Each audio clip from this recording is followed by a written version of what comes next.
akşam, bir hasretle savaşan. Dertler sardı bu akşam, sanki içtikçe artan.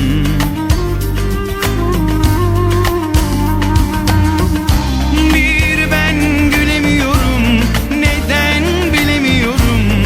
Her şey bomboş, yalan. Bir sen çekip gittin, bilsem sever miydim. Dostum oldu hüsran.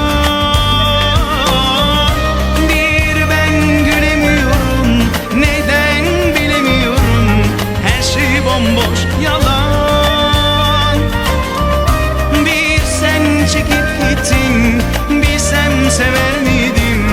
Dostum oldu hüsran. Ah, yaşamıyorum, çıkamam bu karanlıktan. Ah, deliriyorum ki sebebi yok, anlarım. Ah, yaşamıyorum, çıkamam bu karanlıktan.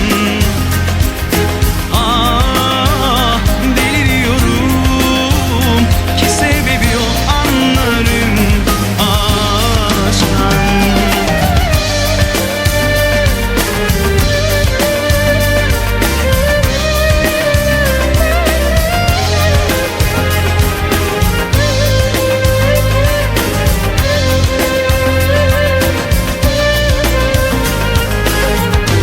İster hüzünlen ağla, İstersen de hiç böyle. Düşmeden anlamasın,